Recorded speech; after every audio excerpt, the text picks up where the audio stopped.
subject you to disabling fire.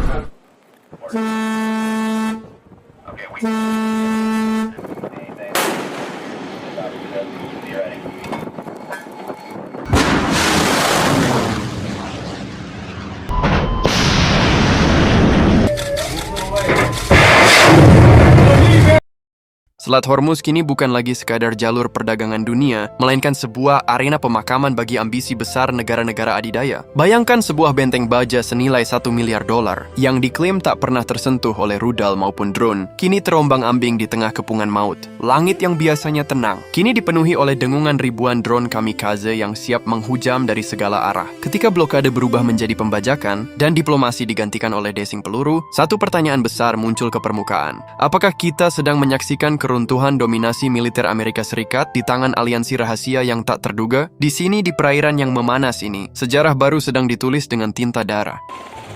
Keheningan fajar di atas Laut Arab pecah oleh suara mesin helikopter militer yang membelah kegelapan. Di bawah baling-balingnya, sekelompok marinir Amerika Serikat bersiap dengan senjata lengkap. Mata mereka tertuju pada satu target, sebuah kapal kargo raksasa sepanjang 274 meter yang dikenal dengan nama TKA. Kapal itu melambat, lalu terhenti, seolah menyerah pada nasib. Dalam hitungan jam, kapal milik Iran itu telah berpindah tangan. Namun ini bukan sekadar operasi penyitaan biasa. Ini adalah pesan perang yang dikirimkan langsung ke jantung Teheran. Matahari yang mulai terbit menjadi saksi bahwa kedamaian di Teluk Persia telah resmi berakhir.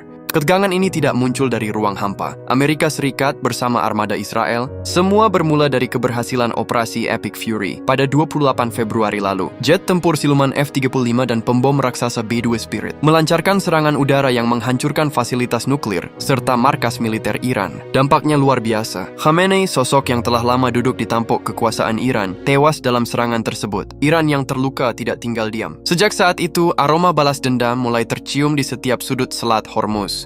Awal Maret menjadi saksi bagaimana rudal-rudal balistik Iran menghujani pangkalan Amerika Serikat di Kuwait, Bahrain, hingga Uni Emirat Arab. Iran kemudian mengeluarkan kartu truf mereka, memblokade Selat Hormuz dengan menahan ratusan kapal tanker dan menanam ranjau laut di jalur-jalur vital. Situasi sempat mendingin di awal April lewat gencatan senjata yang dimediasi Pakistan. Selat Hormuz dibuka kembali, namun dengan syarat yang mencekik. Iran memungut biaya tol sebesar $1 juta untuk setiap kapal yang lewat. Amerika Serikat merespons dengan mengumumkan blokade laut balik. Hingga puncaknya, sebuah kapal bernama Tosca memicu konflik babak baru yang jauh lebih berbahaya. Tosca sedang dalam perjalanan menuju pelabuhan Bandar Abbas ketika drama itu dimulai. Selama 6 jam penuh, peringatan radio dari kapal perang Amerika Serikat terus menggeuma, memerintahkan mereka untuk berhenti dan mengosongkan ruang mesin. Namun perintah itu diabaikan sepenuhnya. Sang algojo dalam insiden ini bukanlah kapal sembarangan. Ia adalah USS France, kapal perusak kelas Arleigh Burke yang dilengkapi sistem laser Odin untuk membutakan drone musuh, meriam kaliber 127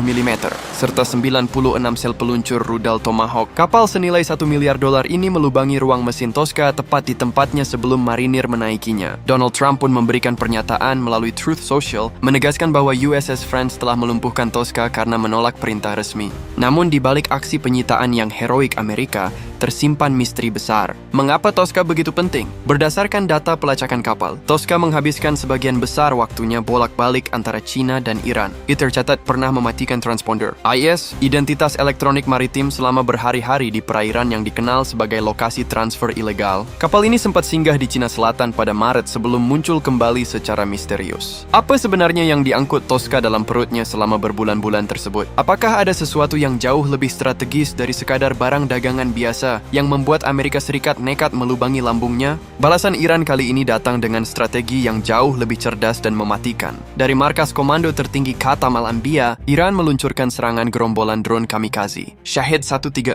drone bersayap delta, cepat dan bisa diluncurkan dari mana saja, truk, kapal, hingga tepi pantai. Namun ancaman sebenarnya datang dari kapal Rone Carrier terbaru Iran, Iris Shahid Bagheri. Kapal ini tidak hanya memperluas jangkauan drone, tapi memindahkan titik peluncurannya ke tengah laut. Ini adalah mimpi mimpi buruk bagi pertahanan Amerika Serikat. Serangan bisa datang dari mana saja, memangkas waktu reaksi, dan menyulitkan identifikasi asal serangan. Kini, konflik ini bukan lagi sekadar urusan dua negara. China mulai menunjukkan taringnya sebagai respons atas penyitaan Tosca. Sembari mengeluarkan pernyataan diplomatis yang menuntut gencatan senjata, militer China secara diam-diam bergerak memblokir Scarborough Shoal di Laut Cina Selatan. Ini adalah langkah elegan yang memaksa Amerika Serikat membagi perhatian militernya di dua teater perang sekaligus. China tidak perlu menembakkan peluru. Mereka cukup memecah konsentrasi armada ke-7 Amerika di Pasifik. Dunia kini menyaksikan bagaimana hukum laut internasional menjadi alat yang elastis di tangan Amerika Serikat, sementara jalur energi dunia berada di ujung tanduk. Jika blokade ini terus berlanjut, ekonomi global akan runtuh di bawah tekanan harga minyak yang tak terkendali. Kini kita berdiri di depan pintu gerbang menuju 3 kemungkinan masa depan.